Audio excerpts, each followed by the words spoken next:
Lo despojaron y lo envolvieron en un manto de escarlata. Le trenzaron una corona de espinas que se la pusieron en la cabeza. Le dieron una caña como cetro y doblando la rodilla delante de él se burlaban diciendo: «¡Salve, rey de los judíos!» y le golpeaban. Señor, vos sabéis que no deseo otra corona que aquella que ciñó vuestra santa cabeza. Dádmela, dadme vuestra santa corona.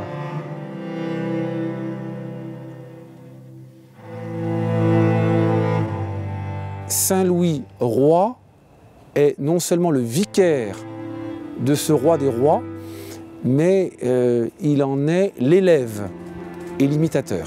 Le Christ est son modèle et il cherche à s'approcher du modèle que le Christ représentait. Le Christ est roi, il a coiffé avec la couronne d'épines une couronne de dérision, mais dont il a fait le symbole de sa royauté, une royauté qui repose sur le sacrifice.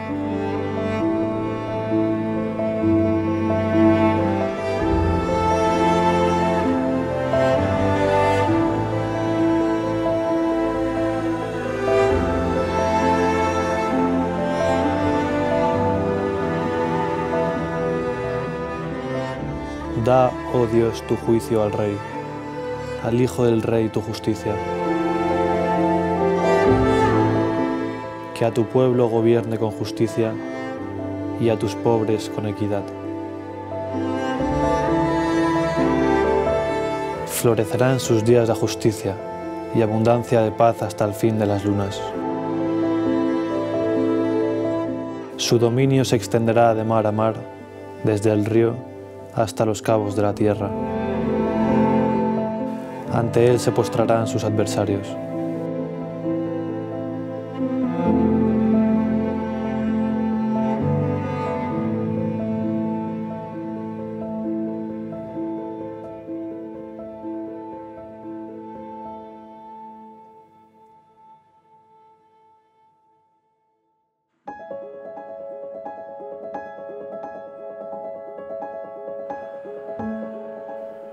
Nous nous trouvons à Oviedo, dans la Sainte Église cathédrale de San Salvador.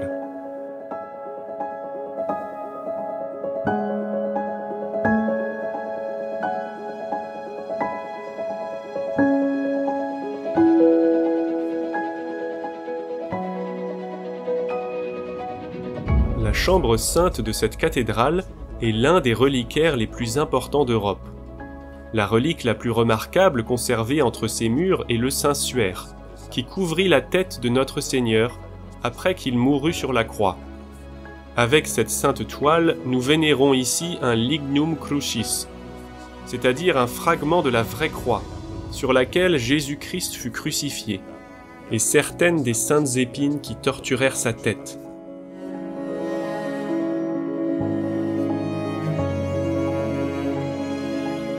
Nous trouvons des reliques de grande valeur pour le christianisme dans beaucoup d'endroits en Europe. Nous pourrions dire que notre continent est parsemé de reliques du Seigneur, conservées avec vénération. Elles rappellent que la foi est ancrée dans des faits historiques concrets. Cette conservation des reliques fut possible grâce à de grands rois européens qui luttèrent pour sauver, étendre et conserver la foi en Jésus-Christ.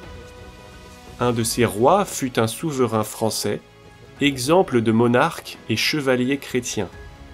Un homme amoureux de la passion du Christ, un homme de la croix et des croisades, Saint Louis de France.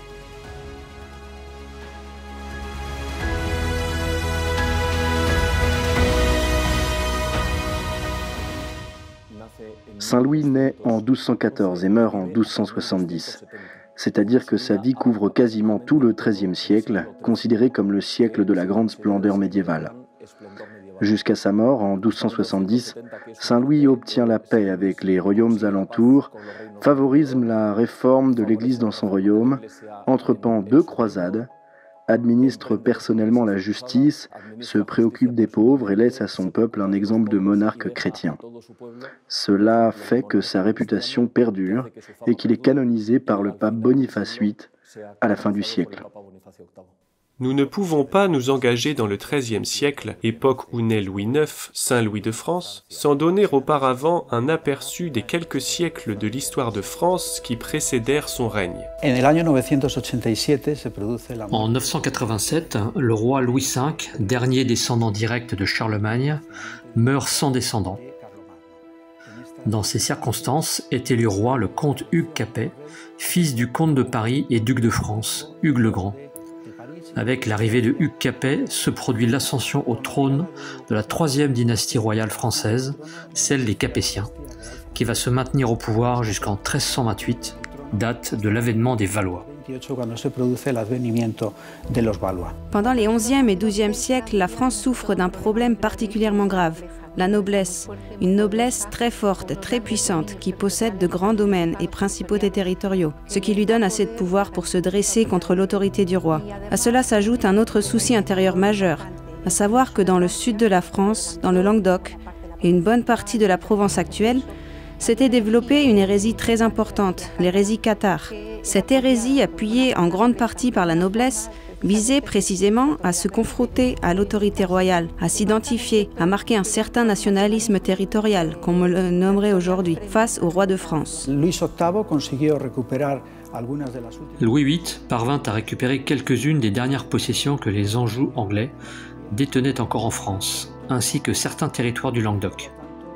Ainsi, à la mort de Louis VIII en 1226, quand Saint-Louis accède au trône, le royaume de France, la monarchie des Capétiens, est pleinement consolidée. Ces quelques points suffisent pour entrevoir la situation délicate dans laquelle se trouvait la couronne française, avant la naissance de notre protagoniste. Et l'Église alors?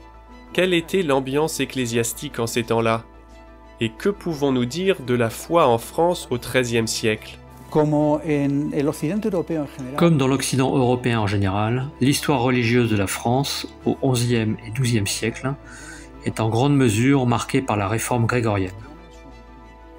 Il s'agit d'un profond mouvement de réforme de l'Église dans ses institutions, qui promeut aussi l'élévation du niveau intellectuel et culturel du clergé, ainsi qu'une réforme de la religiosité. Le Moyen-Âge est la transition de plusieurs siècles. Il ne s'agit pas de refaire l'Empire romain, sinon de construire une autre culture nouvelle, une autre civilisation, qui s'appuie sur 3 bases. La première est la base chrétienne, c'est-à-dire l'Évangile, le message de Jésus-Christ. Le deuxième est le droit romain, qui va être assumé et absorbé par les nationalités naissantes. Et finalement, par la philosophie grecque, qui sera sauvegardée. Tout cela finira par confluer dans les villes et les bourgs où renaîtra la paix, bien différente de la paix romaine, la paix chrétienne. Nous découvrons que Saint Louis naquit à une époque où la civilisation occidentale avait déjà des racines chrétiennes, mais portait également son poids d'obscurité, de discorde. De graves conflits se succédèrent, auxquels le roi Louis dut faire face en personne. Il le fit avec cet héritage de foi et d'amour pour Dieu, que lui transmirent tout d'abord sa mère, puis d'autres personnes proches, qui marquèrent sa formation de façon décisive. Cette foi fut le ciment sur lequel Louis édifia toute sa vie.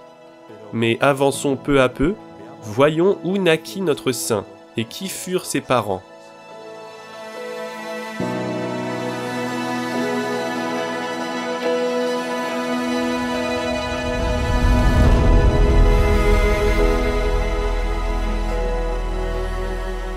Saint Louis naît à Poissy en France le 25 avril 1214. Il naît dans un XIIIe siècle compliqué, mais en même temps un siècle très intéressant. Certains problèmes primaient, tels que la relation avec l'Angleterre, et d'autres difficultés internes. Il est le fils de 2 personnages très forts. D'un côté, son père, Louis, fils du fameux Philippe Auguste, qui eut des démêlés avec le roi d'Angleterre, Richard Cœur de Lion.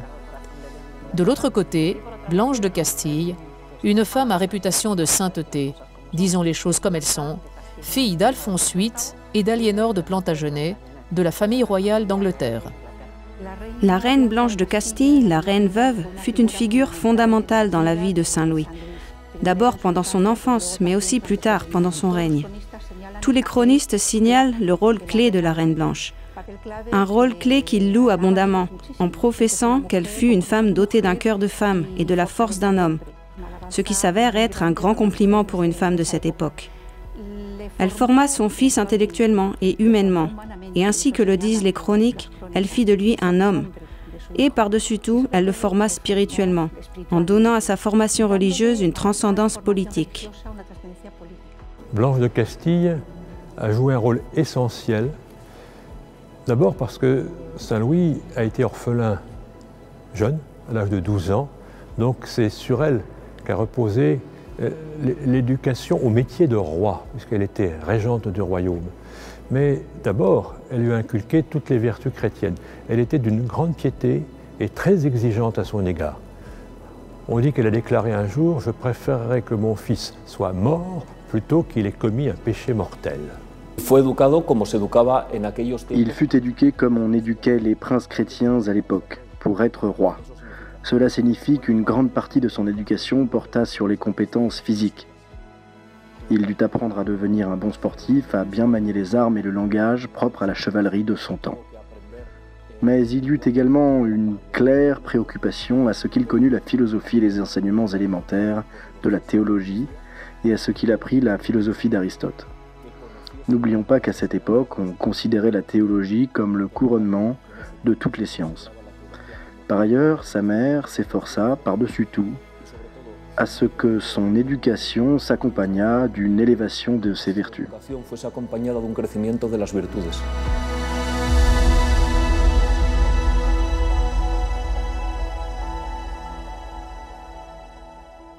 La mort de son père, survenue en 1226, marqua un avant et un après dans la vie de Saint-Louis, qui accéda au trône à l'âge de 12 ans. Saint-Louis a été roi très jeune parce qu'il a perdu son père à l'âge de 12 ans. Le roi Louis VIII s'était engagé dans une croisade contre les Albigeois, c'est-à-dire les Cathares du Midi, et il a commencé la campagne en assiégeant la ville d'Avignon. Et il s'est produit souvent au Moyen-Âge un désastre épidémique. Il y a eu souvent plus de morts par les maladies que par le combat lui-même. Le roi Louis, qui avait 36 ans, qui était encore jeune, est mort de maladie. Et de ce fait, il a fallu couronner son fils très vite dans cette cathédrale. Avant de mourir, Louis VIII se montra sagace et convoqua quelques jours avant sa mort les principaux nobles, ecclésiastiques et, pourrions-nous dire, les personnes du monde de la milice, alors chevaliers du royaume. Il leur exposa clairement quelle était sa volonté et les obligea à garantir deux choses. La première, qu'il serait fidèle à son fils Louis. La seconde, qu'il le couronnerait aussitôt que cela serait possible. Le couronnement de Saint-Louis eut lieu le 29 novembre 1226. Du fait de son jeune âge, Saint-Louis n'avait pas encore été adoubé chevalier. C'est pourquoi, lorsqu'il se dirige à Reims, pour la consécration et le couronnement royal, il est adoubé dans la ville de Soissons, dans la cathédrale de Soissons. Il y a également une circonstance singulière. Quand Saint-Louis accède à l'héritage de son père, il est tellement petit qu'il est compliqué d'organiser un couronnement. Mais comme son père ne voulait pas de problème, il fallait le faire rapidement. Et, en à peine plus de 20 jours, les principaux conseillers de son père, tels que Frère Guérin ou Jean de Nesle, décident de mettre en marche la machinerie. Que celui qui peut y aller, y aille. Que celui qui ne le peut pas, eh bien, qu'il n'y aille pas. Ça a pris 3 semaines après la mort de son père. Il n'y a pas eu de grands préparatifs, mais il importait de venir ici, parce que la cathédrale de Reims est la cathédrale où le roi reçoit vraiment sa légitimité. Pourquoi ici? Reims, parce que c'est à Reims qu'avait été baptisé, vers l'an 500, le premier roi des Francs, le premier roi de France, Clovis. Et on disait que pour ce baptême de Clovis, une sainte ampoule remplie avec une huile céleste avait été apportée par une colombe.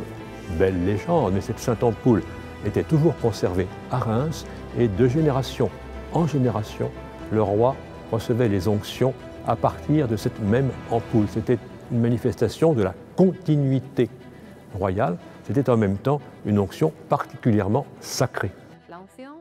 L'onction se réalise sur certaines parties du corps du roi, mises à découvert, avec une goutte d'une huile sacrée qui, depuis le IXe siècle, oint tous les rois de France. C'était une espèce d'huile inépuisable parce qu'elle était miraculeuse. Dans une patène, on mélangeait une petite larme de ce baume à du Saint-Crème, puis l'ecclésiastique l'étalait avec son pouce et marquait le roi d'une croix en 9 endroits. Sur le front, sur les 2 poitrines, les épaules, l'articulation des coudes, sur les poignets et la paume des mains. Une fois que le roi avait été oint, il acquérait une caractéristique très spéciale. Il devenait une sorte de représentant de Dieu sur terre, comme un défenseur terrestre de ce que serait le royaume des cieux. Saint Louis se voyait donc, désormais, amené à défendre toutes les valeurs que sa mère lui avait inculquées depuis tout jeune, ce qu'il était encore lors de son sacre, à 12 ans. Depuis tout petit, Saint Louis réalise que la foi chrétienne qui lui est enseignée et qu'il voit reflétée par sa mère doit transparaître dans sa conduite. C'est pourquoi, dès son plus jeune âge, on remarque que ses initiatives sont influencées par la foi. On raconte qu'encore très petit, Saint Louis avait, entre autres, une prédilection pour les pauvres envers lesquels il était conscient d'avoir une dette de justice et qu'il percevait que de ses prières et de ses sacrifices dépendait le bien du royaume.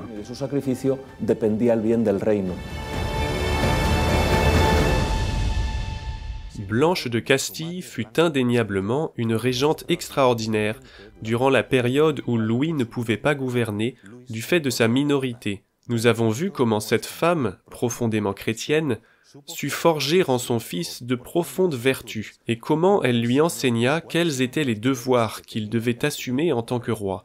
Le moment de prendre les rênes devait arriver pour le jeune prince, ce qu'il assuma.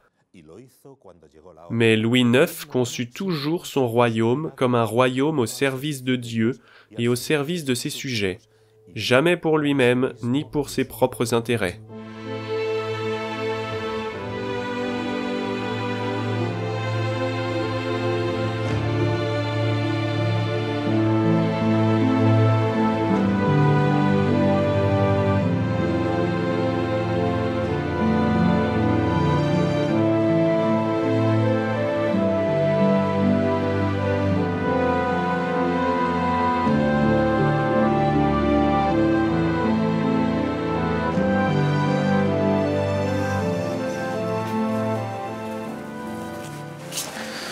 Madre. Luis, 8 años hace ya que murió tu padre. Eras tan pequeño cuando te coronaron. Tuve yo que tomar las riendas del reino. Pero ahora, Luis, ahora ha llegado tu hora. Tú tienes que tomar el mando porque tú eres el rey. Pero madre, asegúrame que puedo contar siempre con tu consejo. Siempre que lo necesites lo tendrás, te lo prometo. Pero quiero que sepas una cosa. Prefiero antes verte muerto a mis pies que en desgracia de Dios por el pecado mortal. Y recuerda, Dios está por encima de ti. Y la corona te tiene que llevar a Él, y no a la perdición.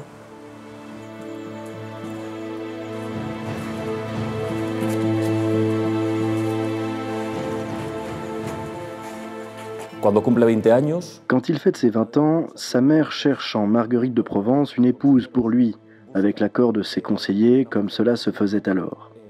Une fois le mariage contracté, Saint Louis est déclaré majeur et il commence à gouverner par lui-même le royaume de France. Nous sommes en 1235, une période très intéressante dans l'histoire de l'Europe. À ce moment-là, en France, existent les ennemis de toujours, à commencer par l'Angleterre, qu'il fallait parvenir à faire disparaître du sol français. Puis, il convenait d'être en permanence attentif au gouvernement d'Allemagne, le Saint-Empire romain germanique.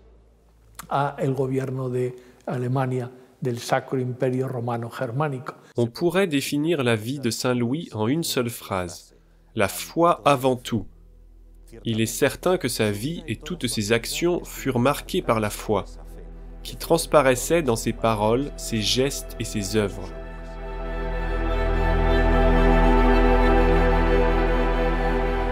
La vie spirituelle de Saint Louis est celle d'une personne du XIIIe siècle. Il reçoit la foi ainsi qu'on la transmettait à cette époque. C'est une foi marquée par l'humanité de Jésus-Christ, par la contemplation de l'humanité de Jésus-Christ. C'était un homme qui encourageait ses enfants à prier avec la bouche, avec l'esprit et avec la pensée, c'est-à-dire non pas machinalement, sinon en pensant ce qu'il disait. Le sentiment religieux de Saint Louis se manifeste à ce moment, fondamentalement selon l'imitation du Christ. C'est une ligne de spiritualité et de religiosité qui se diffuse à ce moment-là dans tout l'Occident européen. Saint Louis considérait que les sacrements jouaient un rôle fondamental dans sa vie religieuse et que l'Église était particulièrement nécessaire, car c'était elle qui administrait les sacrements. Peut-être était-ce pour lui la fonction la plus éminente de l'Église. Parmi les sacrements qu'un chrétien reçoit de manière habituelle, il y en avait deux auprès desquels Saint Louis était spécialement assidu, la confession et la communion.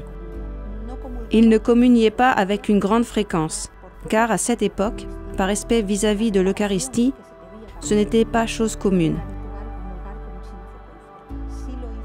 Il le fit dans ses derniers moments quand il était à Tunis, très malade. Et là, oui, nous savons qu'il communia tous les jours. Il insistait aussi beaucoup sur les signes de respect à l'égard de l'Eucharistie. Quand le prêtre la lui apportait, il se mettait à genoux, même depuis son lit de mort, alors qu'il ne pouvait pratiquement plus bouger. Il demandait à ceux qui l'accompagnaient de l'aider à s'agenouiller afin de recevoir le Seigneur à genoux, considérant que c'était l'unique posture digne de recevoir Dieu, le Seigneur, présent dans l'Eucharistie. Juste, pacifique et homme de paix. C'est ainsi que la bulle de sa canonisation le définit. Mais dans quels actes concrets pouvons-nous voir dans ce grand roi la justice, la bonté et l'amour de ses sujets ?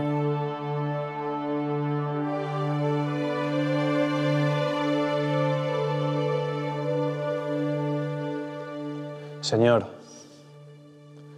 sé que es a los pobres a quienes más debo.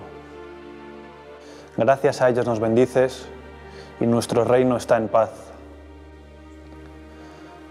Yo sé que cuanto hagamos por ellos será siempre poco, pero también sé que tú, Señor mío, nos recompensarás con generosidad en el cielo.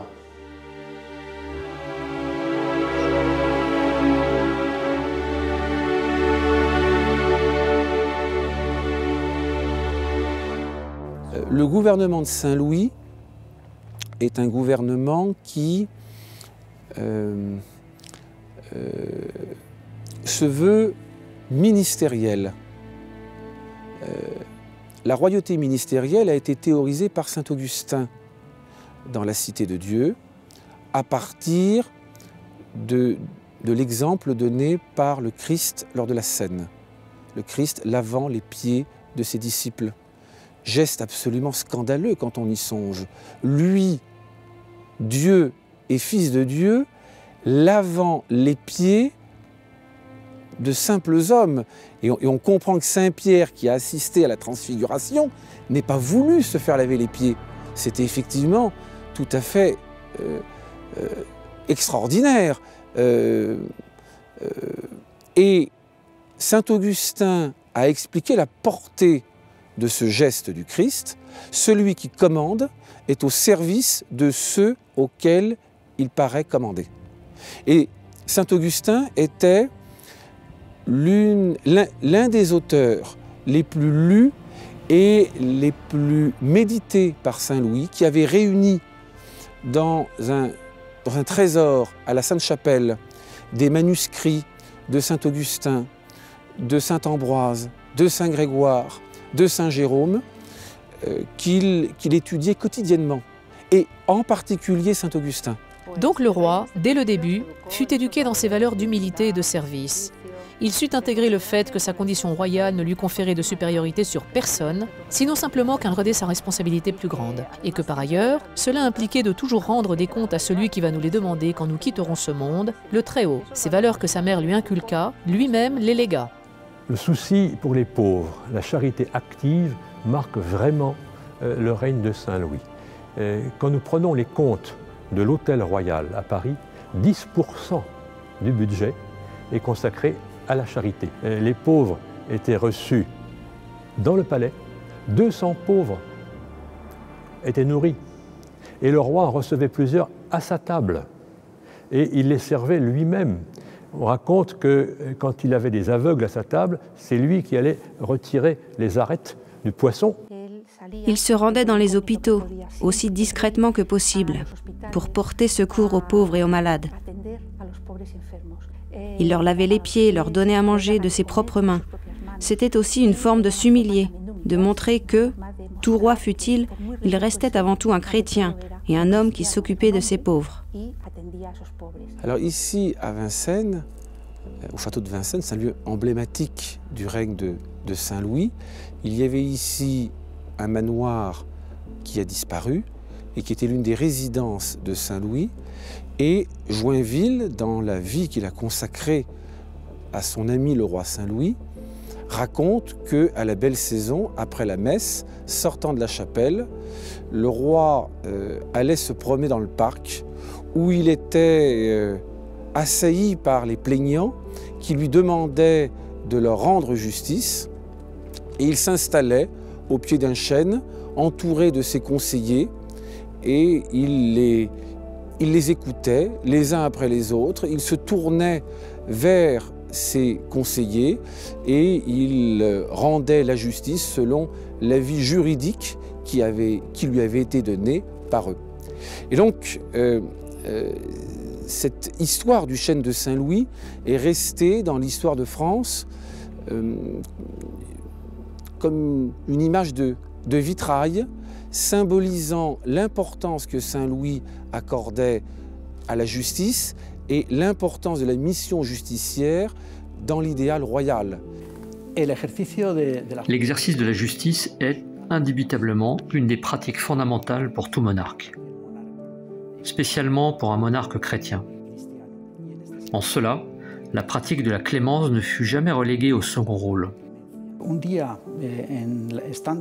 Un jour, alors que le roi se trouvait sur le perron du palais royal, une femme modeste l'interpella car on tardait à lui rendre justice.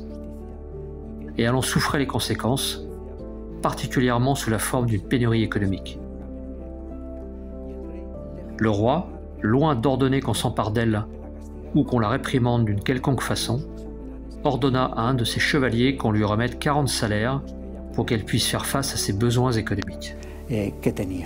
Que peut nous apprendre aujourd'hui la justice rendue par Saint-Louis? Saint-Louis, rendant la justice, n'a pas pour souci d'appliquer une règle écrite. Il n'est pas dans une perspective positiviste. Il a le souci de rendre à chacun la part qui lui revient, c'est-à-dire de rechercher la solution la plus équitable, ce qui impliquait notamment le respect de ce que saint Thomas appelait la loi naturelle dans son chapitre sur la loi, ou le droit naturel dans son chapitre sur la vertu de justice, et que Cicéron, autre grande référence pour les juristes médiévaux, appelait la droite raison. Voilà. Rendre la justice de manière équitable et raisonnable. C'était un homme de paix, un homme pacificateur. Son concept propre de la justice et de la droiture amena les hommes de son temps, de son royaume et aussi de l'étranger à voir en lui un arbitre et un médiateur possible dans les conflits existants. À titre d'exemple, Henri III et les nobles du royaume d'Angleterre sollicitèrent l'arbitrage de Saint-Louis. L'empereur, Frédéric II, fit lui aussi appel à sa médiation dans le conflit qui l'opposait au pape.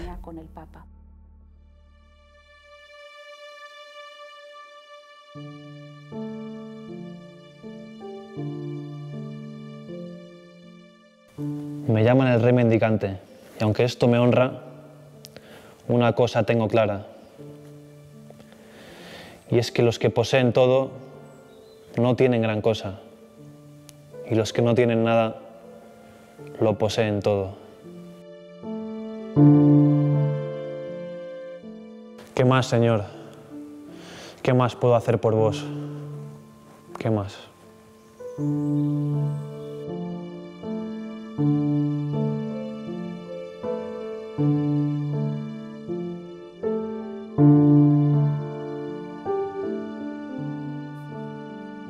On sait sans doute moins bien que Saint Louis fut membre laïque du tiers-ordre franciscain, qu'il soutenait, ainsi que celui des dominicains, afin qu'il propage la foi dans son royaume. Le roi doit être apôtre, affirmait-il, et il l'était réellement lui-même, car il luttait pour défendre et promouvoir la foi, se préoccupant du bien spirituel sur ses terres. Il ne fait aucun doute que Saint Louis se préoccupa toujours de la défense de l'Église en tant qu'institution, ainsi que du clergé. Quand Saint Louis accède au trône, il y a un groupe d'hérésies important dans la région du Languedoc, au sud de la France. Ces hérésies sont connues en termes généraux comme hérésies albigeoises, car un des centres hérétiques importants est la ville d'Albi. Mais ce nom englobe réellement divers courants hérétiques. Un des plus importants au regard de son extension et de son contenu doctrinal est le catharisme. Le catharisme est une hérésie dualiste, manichéenne, qui affirme qu'il y a deux dieux égaux en dignité et en pouvoir. Un dieu du bien qui a créé tout ce qui est immatériel, l'âme de Dieu, et un dieu du mal, égal en pouvoir et en dignité au dieu du bien, qui créa tout le matériel, y compris le corps, dans lequel l'âme se trouve emprisonnée. L'autre hérésie est le mouvement vaudois, aussi appelé valdéisme. Cette hérésie appartient à un groupe que l'on appelle les hérésies de pauvreté volontaire. Celles-ci surgirent du mouvement chrétien. Elles cherchaient la pauvreté et l'humilité, mais en de nombreuses occasions elles viraient à l'hérésie, car de la condamnation de certains membres du clergé pour leur corruption et leur vie mondaine, on aboutissait à une condamnation globale de tout le clergé, de toutes les institutions de l'Église, des sacrements, et c'est là que l'on finissait par tomber dans l'hérésie. Ces deux hérésies, catharisme et valdéisme, étaient les plus fortes dans le sud de la France lorsque Saint Louis accéda au trône. Il se produit une situation complexe, liée aux hérésies, surtout avec les cathares. L'ordre des dominicains, composé de frères prédicateurs, joue un rôle très important. Les dominicains ont un rôle de vigilance de l'orthodoxie et sont appelés à mettre un peu le frein, avec leur parler accessible et les arguments qu'ils savent très bien utiliser depuis la foi, aux personnes qui s'écartent du chemin. Il entretenait une collaboration avec saint Thomas d'Aquin et parlait avec lui avec une certaine fréquence. Il recherchait son conseil car c'était un homme réputé pour sa sagesse, son intelligence et sa prudence, ce qui attirait spécialement Saint Louis. Ce dernier invita un jour saint Thomas à manger à la table du roi. Saint Thomas, ne pouvant plus se dérober à l'invitation, se rendit au repas royal. Mais il semble qu'aussitôt, il s'isola dans son monde, dans ses pensées, pendant que la cour tenait ses conversations habituelles. C'est alors que, soudain, résonna un fort coup de poing sur la table. C'était saint Thomas. Tous les nobles se turent, parce qu'en plus du sursaut provoqué par le coup, cela avait rompu le rituel, c'est-à-dire la liturgie, le protocole de la cour. Mais le roi sourit et ordonna à son secrétaire: « À noter ce que va dire frère Thomas, parce que ça va être très important. » La figure de saint François est extraordinaire à tous les niveaux, et cet exemple de François se répand tout naturellement sur Louis. Qui représente le mieux ce qu'il pense? Sans aucun doute, saint François, l'ordre. Et c'est pourquoi il agissait, il priait tous les jours, il vivait même en communauté parfois quand il le pouvait, il exécutait ses orations et se sentait très proche de la spiritualité franciscaine. D'ailleurs, il fut membre du tiers-ordre franciscain, c'est-à-dire qu'il était pétri de ce modèle que saint François instaura pour les laïcs. Son souci était de christianiser le royaume, de rendre le royaume plus chrétien qu'il n'était.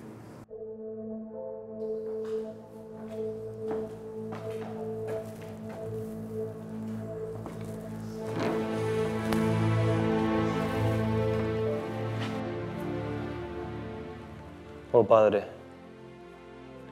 mi alma no encuentra sosiego. ¿Por qué?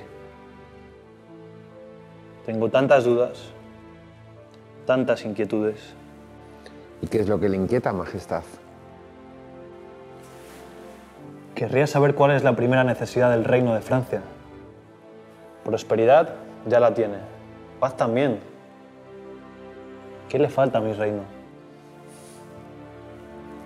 Creo que lo que Francia necesita es sabiduría. La sabiduría que se ejerce en el discernimiento y que eleva el espíritu. San Pablo explica, el deseo de la carne es muerte. En cambio, el deseo del espíritu es vida. Por eso un reino muere por la carne, pero vive por el espíritu. ¿Y cómo crecer en sabiduría? Creando una gran biblioteca para el reino. Le aconsejo reunir libros que ayuden a aliviar el cansancio del alma.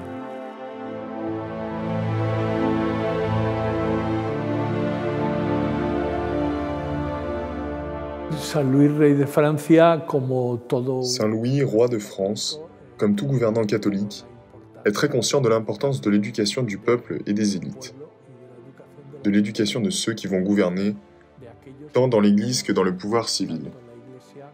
Il commence à promouvoir l'Université de Paris. La Universidad de París.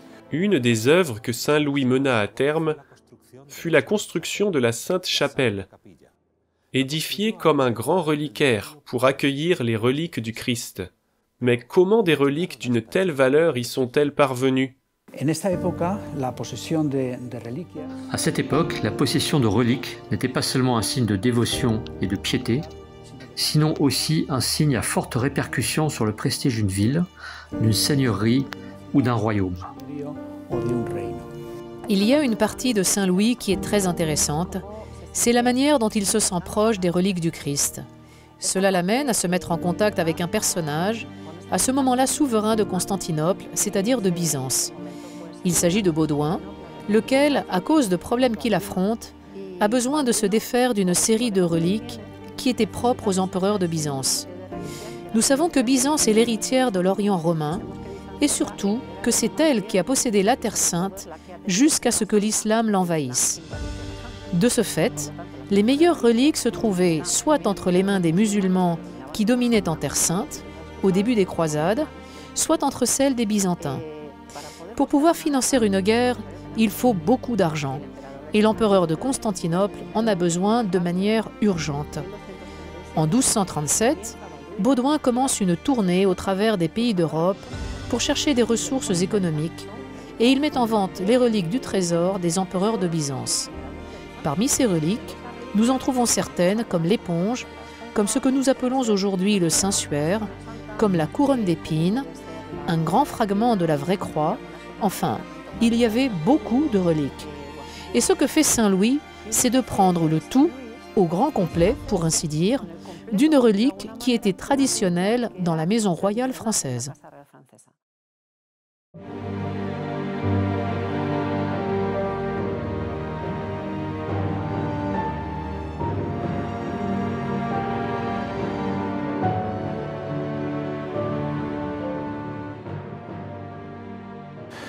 El emperador de Constantinopla ha puesto a la venta las reliquias de nuestro Señor Jesucristo.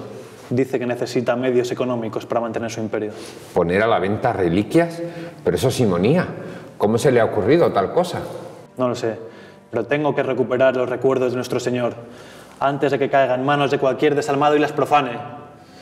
Lo malo es que no sé cómo hacerlo. La compraventa de reliquias está prohibida.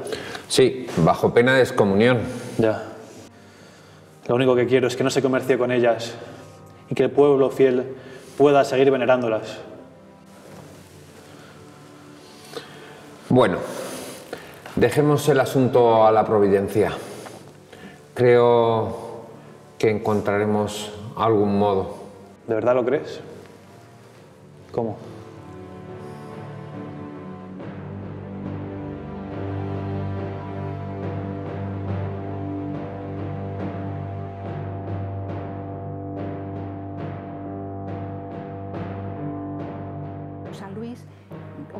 Dès l'instant où Saint Louis obtint cette relique, il nous montre aussi sa dévotion.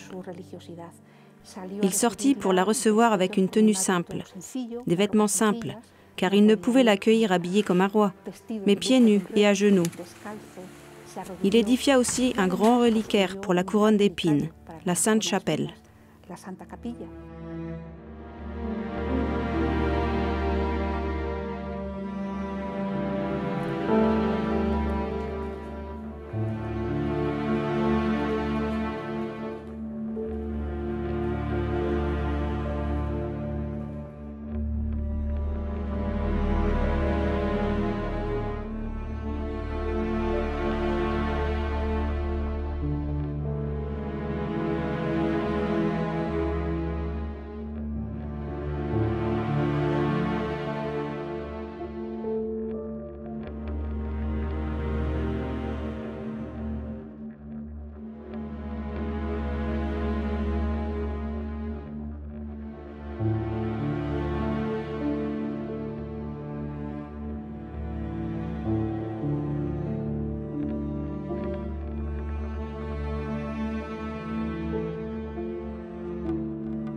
Et lui-même était allé accueillir ces reliques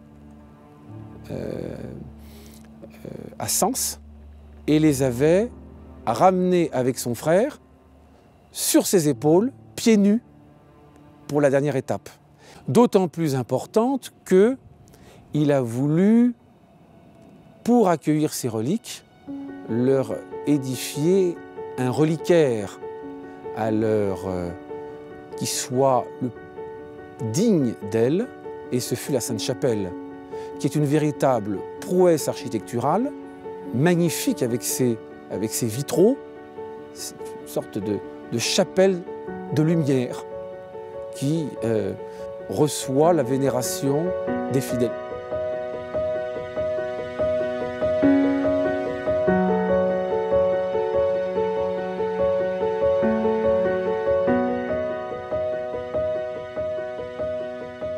Nous pourrions dire que Saint Louis consacra toute sa vie, toute son activité à étendre le règne de Dieu.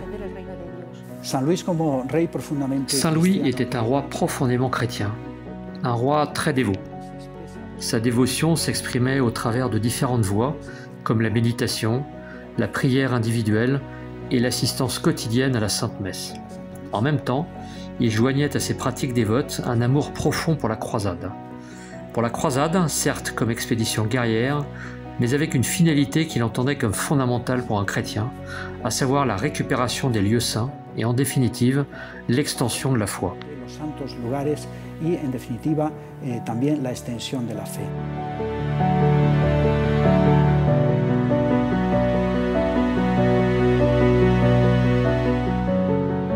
L'œuvre de prédilection de ce roi vertueux fut la Sainte Croisade. Elle ne fut pas pensée comme une expédition militaire, mais comme la réponse à un appel profond dans le cœur de Saint Louis, conquérir la terre où était né et mort le Sauveur, pour la rendre au roi éternel. Les souffrances et les échecs ne manquèrent pas, malgré son ardeur à récupérer la Terre Sainte. Mais il accepta tout avec résignation et amour à la volonté de Dieu. Le pape souhaite que les chrétiens puissent retourner en pèlerinage en Terre Sainte.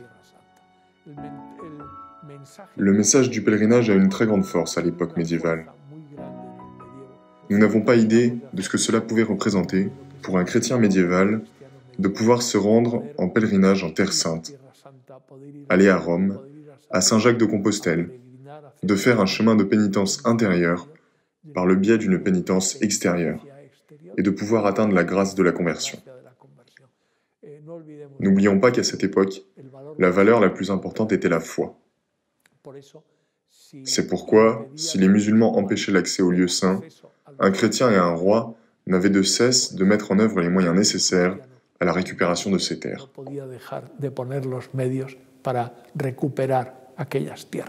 Saint Louis s'est engagé pour la croisade après avoir été très gravement malade. C'est la conséquence d'un vœu qu'il avait prononcé s'il était guéri. La croisade ne doit pas nous surprendre de la part de quelqu'un qui vénérait à ce point les reliques de la Passion et qui voulait délivrer la ville de Jérusalem tombée entre les mains des infidèles.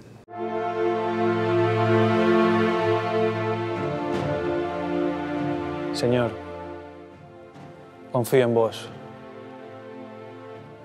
Me habéis llamado de la muerte a la vida. Me habéis llamado a combatir en vuestro nombre. Suceda lo que suceda, nada perderemos. Si triunfamos, toda la cristiandad celebrará vuestra victoria. Y si vencidos morimos, subiremos como mártires al cielo.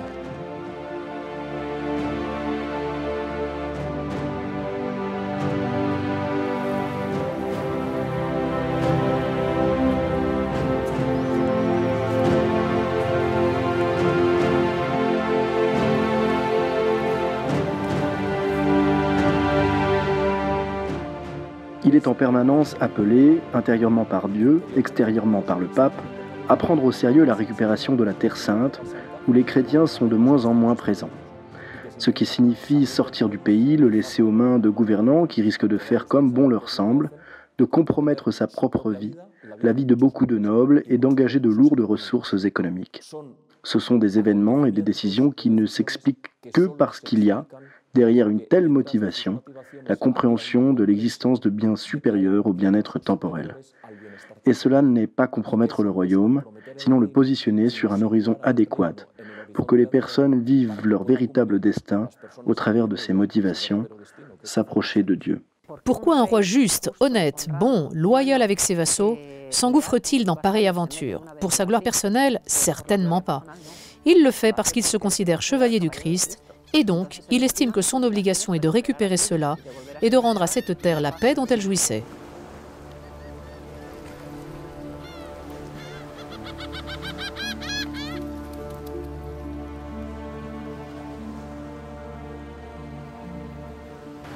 Mi Señor Jesucristo, yo, Luis de Francia, humilde siervo vuestro, emprendo este viaje como un peregrino. No quiero otros lujos ni adornos, más que el amor y la virtud que vos infundáis en mi alma, y que no olvide nunca que la única riqueza del hombre es su salvación eterna.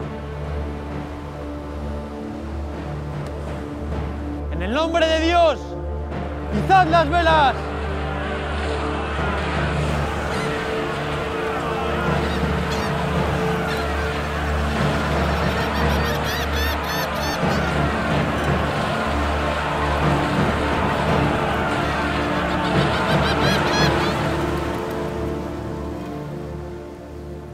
El mar te arranca las últimas vanidades. Ya no te importan ni las riquezas ni los honores. De un momento a otro podrías encontrarte en el fondo, sepultado por las aguas. El hombre no es nada. Oh Jerusalén, el camino hacia ti está sembrado de peligros, de sed y de fiebre, de ataques, de asaltos, de embestidas. Oh Cristo, soportaré cualquier tribulación con tal de llegar hasta vuestro sepulcro. Lo único que deseo es sufrir por vos, cargar vuestra cruz, liberar los santos lugares. No deseo derramamiento de sangre. La única sangre que quisiera derramar es la mía. Si os da gloria a vos, mi Rey.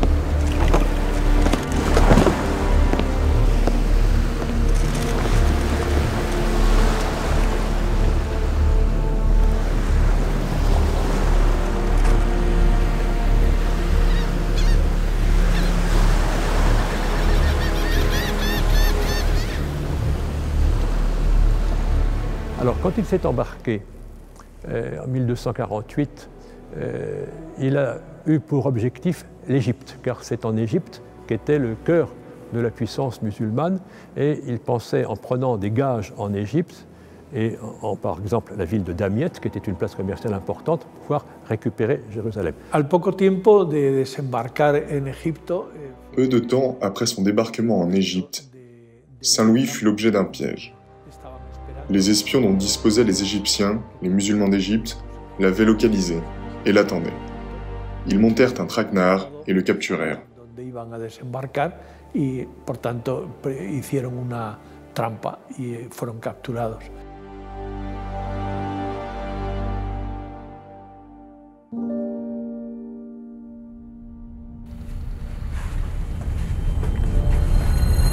Si quiere salvar su vida y la de sus soldados, ya sabe lo que tiene que hacer.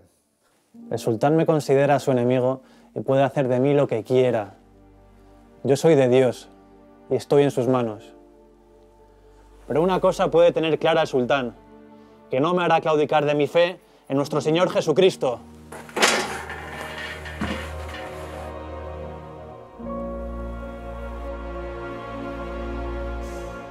Durant le temps où il fut captif, toutes les sources insistent sur le fait que Saint Louis fit preuve d'une immense intégrité, d'une grande dignité, dans le sens où il refusa de se voir accorder tout traitement de faveur par rapport aux autres croisés captifs. Il refusa également un quelconque accord avec les ravisseurs qui pût aller à l'encontre de sa profonde religiosité, de ses croyances et de sa foi. Il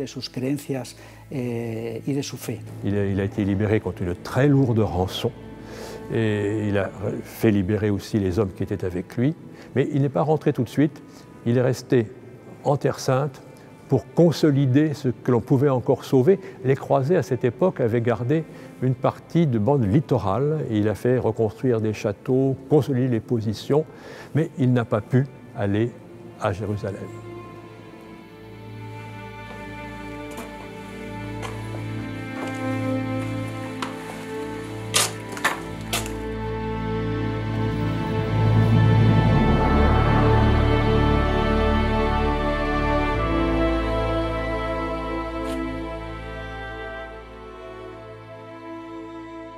Oh Jesús, heme aquí, libre.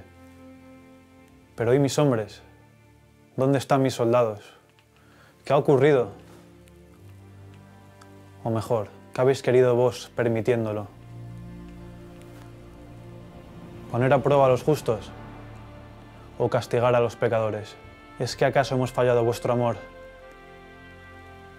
¿O es que nos purificáis con vuestra cruz, guiándonos con vuestra vara y vuestro cayado?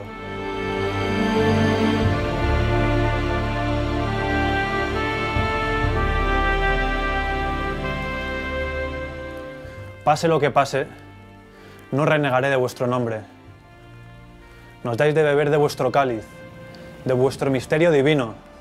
Amén. Oh Jerusalén, ¿cuándo llegará su liberación? Volvió y no pasó. Il revint et ne passa pas par Jérusalem, à sa grande douleur. Mais il avait suffisamment appris pour savoir ce que Dieu voulait faire de tout cela. Sacar de todo eso.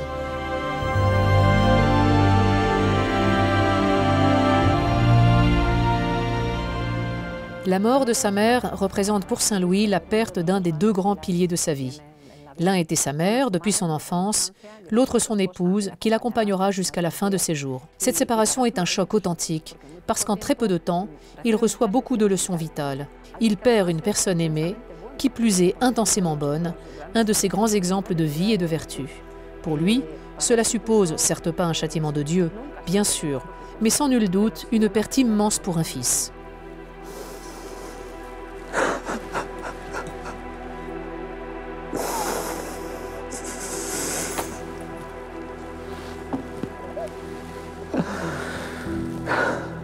Os doy gracias, Dios mío, por la madre que me disteis. Ella me educó y me formó.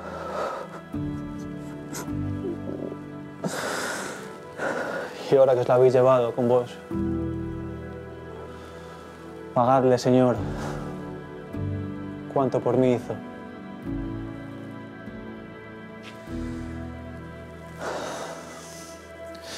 Y vos, Dios mío, bendito seáis por los siglos de los siglos.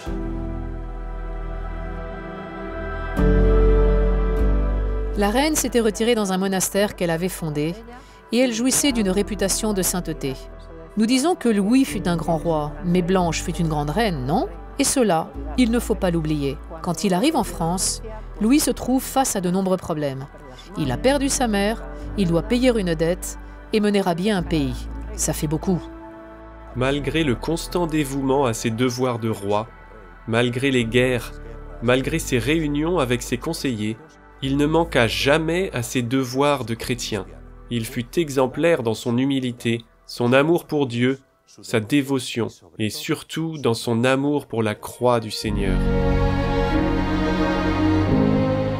La dévotion de San Luis le llevaba a... La dévotion de Saint Louis l'amenait à avoir une préoccupation constante à l'égard du péché et des conséquences du péché, qu'il considérait toujours comme étant spécialement graves.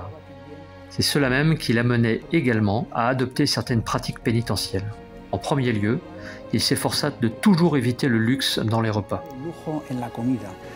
Saint Louis était un pénitent, effectivement, et le regard qu'il porte sur la passion du Christ l'amène à s'associer à la souffrance. Ça veut dire porter un cilice, ça veut dire s'infliger des pénitences, marcher pieds nus, par exemple, quand il va chercher la couronne d'épines, comme un pèlerin, il la ramène pieds nus de Sens à Paris. Il orientait également la pénitence vers un profond examen de conscience, dans le but de déterminer toujours où était le bien, où était le mal, pour ainsi chercher sans relâche le rejet du mal. Il entendait également cela comme une pratique pénitentielle. Nous savons que Saint Louis avait une vie dans laquelle de nombreuses heures de la journée étaient consacrées à la prière et à la vie religieuse. Certains de ses conseillers le lui reprochaient car, disait-il, cela privait sa tâche de gouvernant d'un temps précieux. Lui leur répondait que, si ce temps qu'il consacrait à la prière, il le mettait dans le jeu, la chasse, le divertissement, on ne le récriminerait pas, alors qu'il allait continuer à faire ce qu'il avait à faire, à savoir consacrer du temps à Dieu, car de là également trouvait-il la conscience pour bien régner et les idées pour bien gouverner. Les dévotions de Saint Louis, nous l'avons vu, c'est surtout cette dévotion envers Jésus souffrant.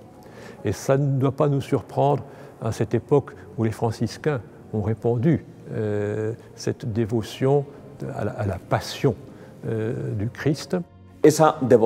Cette dévotion de Saint Louis pour l'humanité du Christ se reflète aussi dans sa foi eucharistique. Saint Louis, comme les chrétiens de tout temps, mais d'une manière spéciale, comme ceux des XIIIe et XIIe siècles, était absolument conscient que Jésus est réel et présent dans le sacrement de l'Eucharistie. C'est pourquoi la messe, l'adoration de Jésus présent dans l'Eucharistie et l'enrichissement des églises étaient d'une importance primordiale, car Jésus y habite et y vit. C'était une manifestation évidente de sa spiritualité. Et enfin, en lien avec l'humanité du Christ, la dévotion à la Vierge, à la Mère de Dieu, qu'il considérait comme sa grande protectrice et intercesseur. Sans aucun doute, la vie de Saint Louis est un exemple d'imitation du Christ. La souffrance qu'il a endurée tout au long de sa vie, citons par exemple sa maladie en Égypte, la perte de sa mère, la douleur de certains événements, il mettait tout à profit pour le bien de son âme. C'est-à-dire, il est très clair pour lui que le temps que l'on passe sur terre, qu'il soit court ou long, est comme un préambule avant le grand acte de départ pour le ciel. Et que c'est réellement ici que tout se joue. Si Saint Louis a été canonisé, ce n'est pas parce qu'il a été uniquement un roi. On a canonisé des rois qui avaient été, comme Saint Étienne en Hongrie, des rois fondateurs, des rois qui avaient converti le peuple.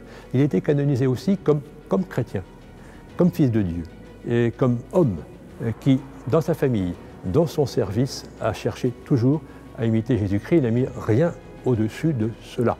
Et ce sont ses vertus personnelles qui ont été reconnues et qui lui ont valu le culte qui lui est rendu.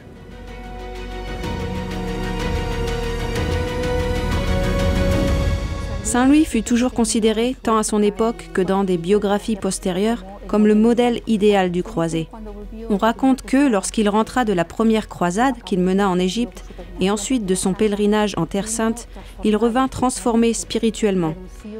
Il renonça à une grande partie du luxe de la cour, tout en maintenant le rituel indispensable à l'exercice du pouvoir royal. Mais il renonça à beaucoup d'apparats de luxe.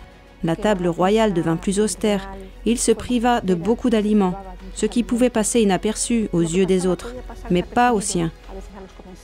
Cette première croisade le transforma au point que tout ce qu'il fit à partir de ce moment devint une sorte de préparation spirituelle pour la croisade suivante, dont il pensait qu'elle serait la définitive. Alors Saint Louis, après l'échec de la croisade en Égypte, a ressenti véritablement une souffrance, parce qu'il estimait alors que s'il n'avait pas été jugé digne de la victoire, c'est parce que le peuple qui lui était confié n'était pas suffisamment pur. ¿Por qué Dios no ha permitido conquistar Jerusalén? Mi viaje fue un desastre. ¿Acaso es un castigo? No lo entiendo. Mira el Gólgota. La cruz y el Calvario son el camino para la resurrección. Es un misterio de dolor, pero tiene sentido a la luz de la redención. ¿Y qué se puede hacer? Luchar. Liberar. ¿Va a volver a Jerusalén? Por supuesto. Ser cruzado no es una etapa en mi vida, es mi vida.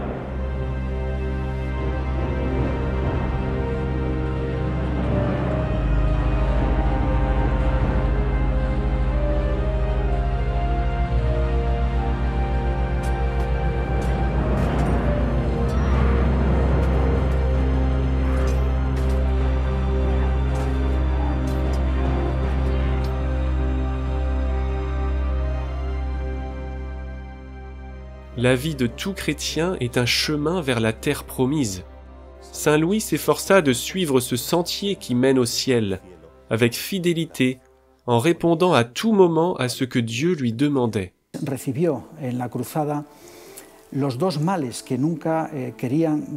roi Saint Louis reçut de la croisade les deux maux dont voudrait toujours être épargné un croisé. En premier lieu, la captivité. Une captivité qui dura un long mois, dans des conditions certainement difficiles. En second lieu, la mort. Il mourut au cours de la seconde expédition, non pas à cause d'un affrontement armé, mais à cause d'une épidémie de dysenterie ou de typhus. Le fait est qu'il trouva la mort dans une opération croisée. En ce sens, certains contemporains prétendirent une reconnaissance de Saint Louis comme martyr de la croisade, ce que l'Église n'accepta officiellement à aucun moment. Il n'en reste pas moins que ses contemporains le virent comme une victime expiatoire de la croisade.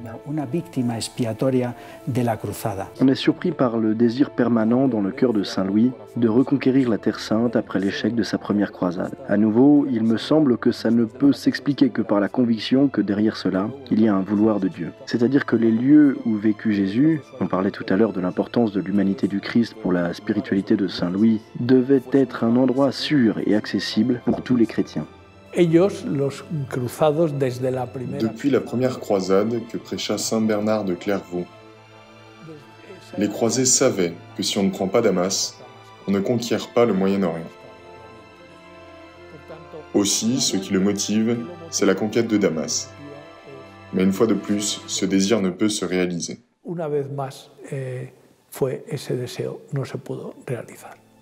Quand Charles d'Anjou s'affronte à la maison Hohenstaufen pour le trône de Naples et de Sicile, une série de dynamiques entre alors en jeu dans le centre de la Méditerranée.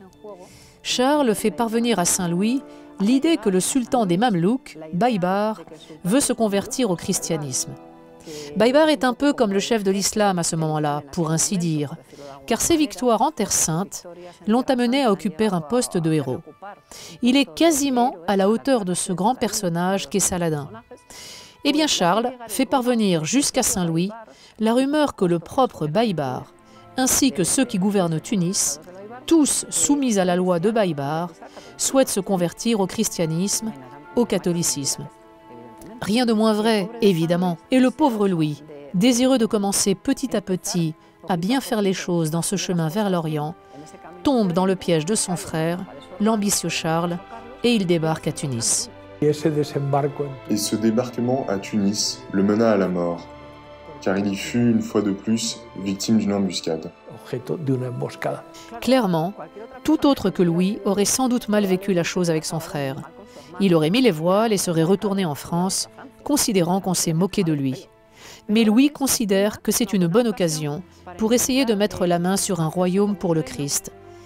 Sa santé avait déjà grandement diminué après l'Égypte, et une personne qui souffre de contrariété d'une telle ampleur, on pourrait aujourd'hui expliquer que son système immunologique baisse et la rend plus vulnérable aux maladies. Mais au XIIIe siècle, on a simplement vu que le roi tombait malade. Le roi tombait tellement malade qu'il finit par mourir en 1270, le 25 août, dans un endroit où la France ne gagnait rien, en combattant contre un roi dont il n'obtiendrait rien, et dans le fond, trompé par un autre Français, qui n'était autre que son propre frère, Charles.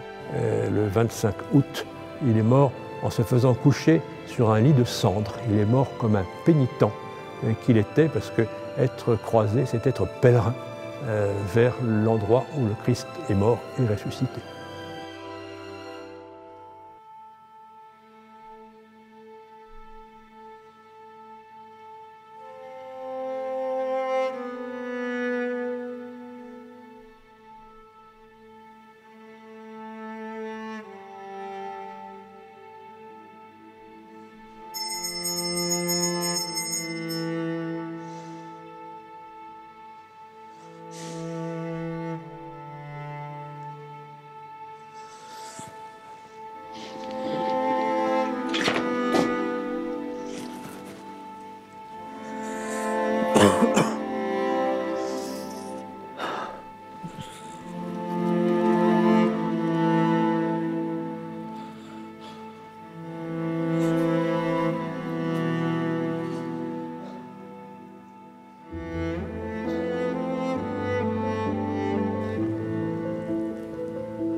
Corpus Christi.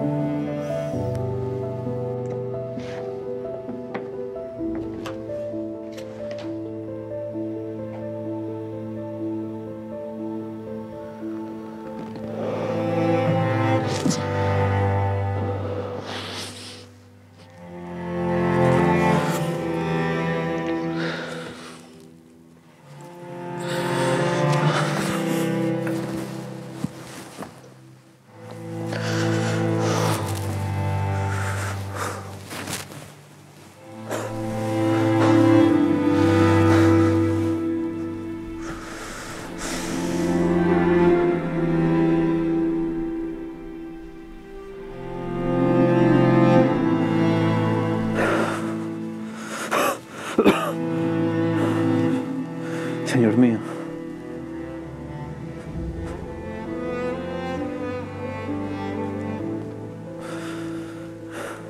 entraré en vuestra casa.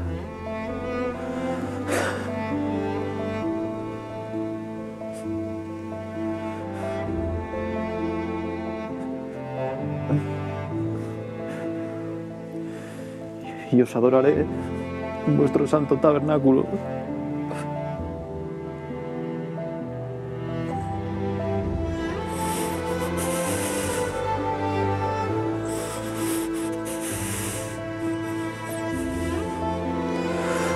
Oh, Jerusalén.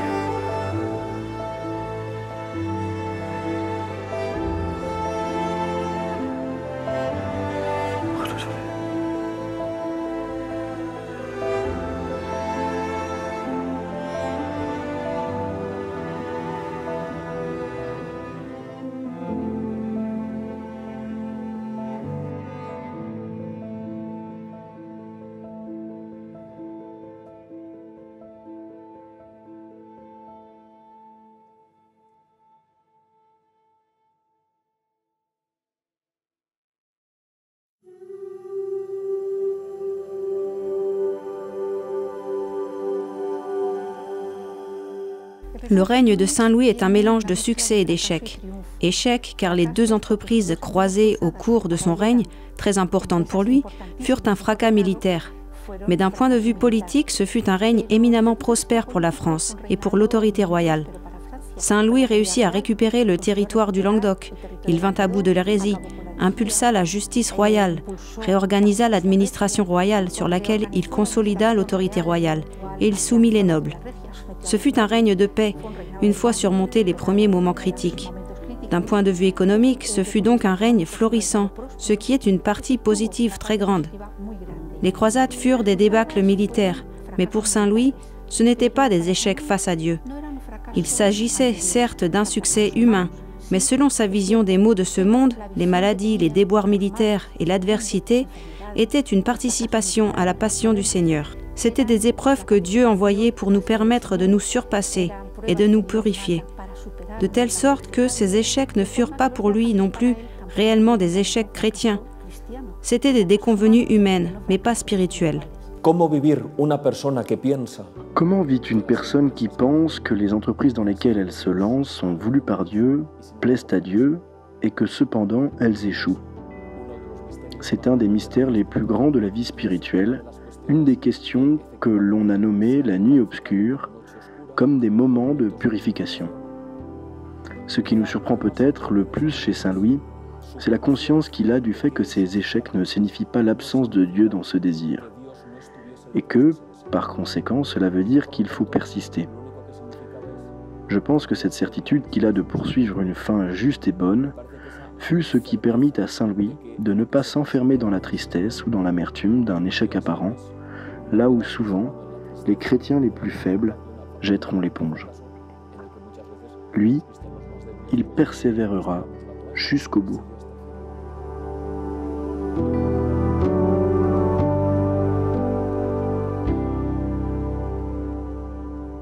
Desde muy poco tiempo después de la muerte de San Luis empezaron a registrar. Très peu de temps après la mort de Saint Louis, on commença à enregistrer divers témoignages venant généralement de gens simples qui affirmaient avoir obtenu un miracle comme conséquence de la médiation de Saint Louis en priant sur sa tombe. Cependant, le processus de canonisation de Saint Louis tarda jusqu'à 21 ans après son décès, car la mort prématurée de divers papes engendra de façon décisive de grands ralentissements. La canonisation de Saint Louis apparaissait assez évidente. Après sa mort, ses restes ont été ramenés en France. Il a été inhumé à Saint-Denis, dans la basilique où reposaient les rois, ses ancêtres. Et son petit-fils, Philippe le Bel, a œuvré pour qu'il y ait une canonisation. Et il a été proclamé saint en 1297, c'est-à-dire 27 ans après sa mort. Et il est devenu, dès lors, l'un des saints patrons du royaume que nous fêtons toujours le 25 août. Saint Louis est peut-être le plus proche d'une vision monastique de la vie, avec ce qu'elle comporte de prière, de don de soi, de spiritualité versée pour le bien. Pour cela, pourrions-nous dire qu'il serait le parfait chevalier du Christ. Et une personne ainsi touchée par la main de Dieu, eh bien rapidement franchit-elle cette limite, non? C'est un roi exemplaire, c'est un roi bon, c'est un saint. Verdaderamente este santo hombre amó a Dios con todo su corazón y lo imitó en sus obras. No sabemos qué admirar más, si el caballero, el religioso, el patriarca, el rey o el hombre.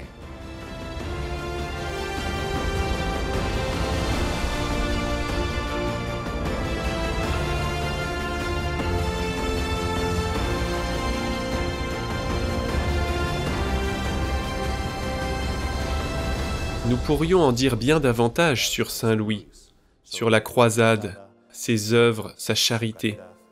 Mais ce qui est clair à nos yeux, après tout ce que nous avons découvert, c'est qu'il peut être considéré comme un monarque chrétien exemplaire, dont les monarques d'aujourd'hui, ceux qui ont des responsabilités dans le gouvernement des peuples, ont beaucoup à apprendre.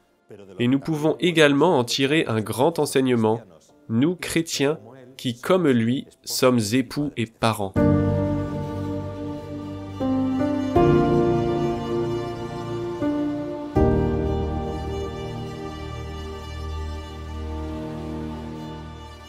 Ce que Saint Louis rend manifeste par sa vie, c'est que ceux qui sont en haut, ceux qui sont vus de tous, peuvent, par leur exemple, transmettre une série d'enseignements et rendre attrayante une vie droite, une vie qui se préoccupe des autres.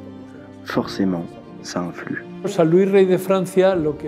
Louis, roi de France, vient nous rappeler ce que Dieu voulait que les gouvernants eussent dans la tête et dans le cœur, à savoir la préoccupation pour le salut de leurs sujets. L'exemple de Saint Louis, c'est vraiment l'exemple du service. Et nos gouvernants doivent en prendre de la graine. Gouverner, c'est servir. Servir d'abord et non pas se servir, ce qui arrive parfois. Saint Louis, pendant toute son existence, a été au service de la vie de son peuple, de la vie chrétienne, de la vie spirituelle. Un homme de service à l'imitation de Jésus-Christ. Saint Louis, roi de France, est un homme plein, un homme saint, un homme amoureux de Jésus-Christ, qui aima son épouse, ses enfants et son peuple.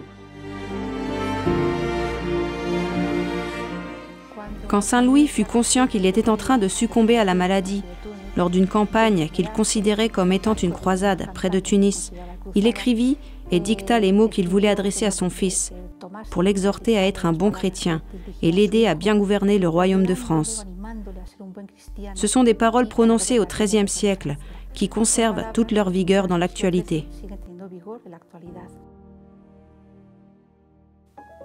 Hijo amadísimo, lo primero que quiero enseñarte es que ames al Señor, tu Dios, con todo tu corazón y con todas tus fuerzas. Sin ello, no hay salvación posible. Hijo, debes guardarte de todo aquello que sabes que desagrada a Dios. Esto es, de todo pecado mortal, de tal manera que has de estar dispuesto a sufrir toda clase de martirios antes que cometer un pecado mortal. Además, si el Señor permite que te aflija alguna tribulación, debes soportarla generosamente y con acción de gracias, pensando que es para tu bien y que es posible que la hayas merecido. Y si el Señor te concede prosperidad, debes darle gracias con humildad, porque los dones de Dios no han de ser causa de que le ofendas. Asiste de buena gana y con devoción al culto divino, y mientras estés en el templo, guarda recogida la mirada y no hables sin necesidad, sino ruega devotamente al Señor con oración vocal o mental. Da gracias a Dios por todos sus beneficios, y así te harás digno de recibir otros mayores. Para con tus súbditos, obra con toda rectitud y justicia, sin desviarte a la derecha ni a la izquierda. Sé devoto y obediente a nuestra Madre, la Iglesia Romana, y al Sumo Pontífice, nuestro Padre Espiritual. Esfuérzate en alejar de tu territorio toda clase de pecado, principalmente la blasfemia y la herejía. Hijo amadísimo, llegado al final, te doy toda la bendición que un padre amante puede dar a su hijo. Que la Santísima Trinidad y todos los santos te guarden de todo mal, y que el Señor te dé la gracia de cumplir su voluntad, de tal manera que reciba de ti servicio y honor, y así, después de esta vida, los dos lleguemos a verlo, amarlo y alabarlo sin fin. Amén.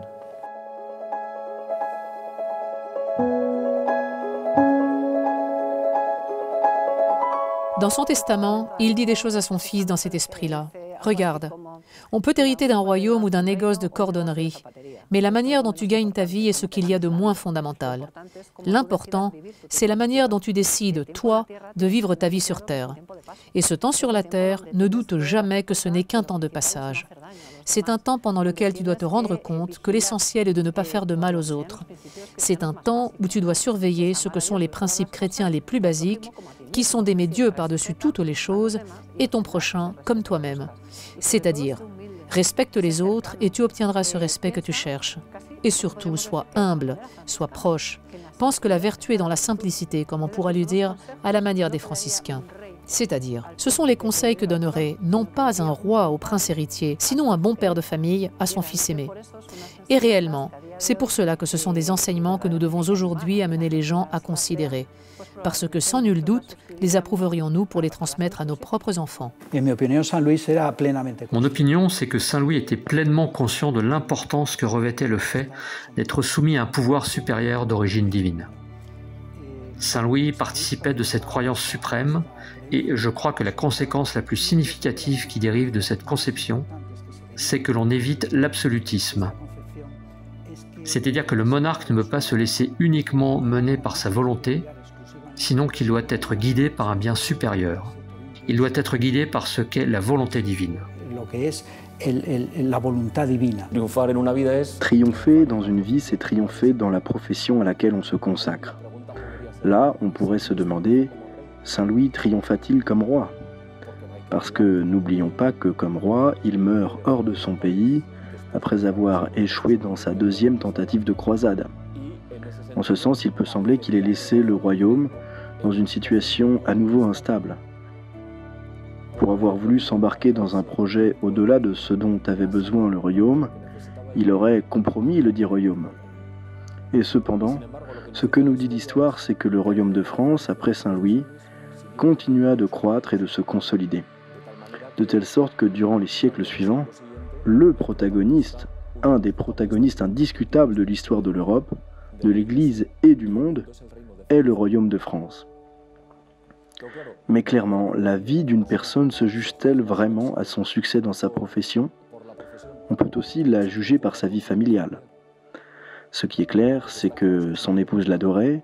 Ce qui est clair, c'est que ses fils avaient à son égard un immense respect et virent en lui un exemple incroyable. Cet exemple et ce respect auraient-ils été les mêmes s'il avait été un monarque plus conventionnel? S'il n'avait pas misé sur de tels objectifs? Nous ne le savons pas, mais nous ne pouvons pas dire que la vie de Saint Louis fut un échec comme époux et comme père. Ni non plus comme fils de Dieu, quand on voit tout au long de sa vie comment il parvint à développer de manière absolument exemplaire la fonction de roi. Quand on voit comment il fut capable de manifester devant tous que le fait de se trouver dans une situation de privilège est une occasion de servir les plus nécessiteux. Quand on voit comment il fut capable de comprendre que le fait d'exercer le pouvoir n'est pas une chose arbitraire, sinon une recherche de la justice pour tous. C'est comme fils de Dieu qu'il est le plus important de triompher dans cette vie. Et on voit que c'est là qu'il triompha. D'ailleurs, l'Église le déclara solennellement peu de temps plus tard en l'élevant à la gloire des autels. La vie de Saint Louis est en ce sens une vie qui se consume et qui termine bien, ainsi que termina bien la vie du Christ sur la croix. Ainsi que terminèrent bien la vie des apôtres, des martyrs et de tous les saints, indépendamment des circonstances concrètes, d'un point de vue humain, selon le dénouement de leur vie. Saint Ignace de Loyola, dans une des méditations clés de ses exercices spirituels, débute en nous invitant à fixer notre regard sur un roi temporel, celui que les gens regardent, veulent suivre et imiter. Et précisément, il prend Saint Louis comme exemple de ce roi temporel exemplaire. Par la suite, il nous invite à fixer le regard sur le Christ, que servent tous les rois de la terre. Lui, le Christ, est le roi éternel. Si la bonté et la sainteté d'un roi temporel comme Saint Louis nous fait désirer de le suivre, combien plus la contemplation de la sainteté et de la royauté du Christ devrait-elle nous faire brûler du désir de le suivre et de le servir, en sainteté et en justice, jour après jour, comme le fit Saint Louis, roi de France.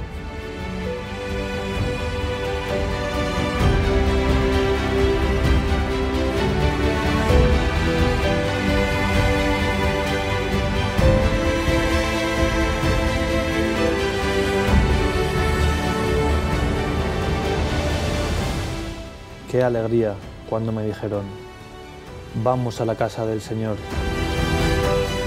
Ya están pisando nuestros pies, tus umbrales, Jerusalén.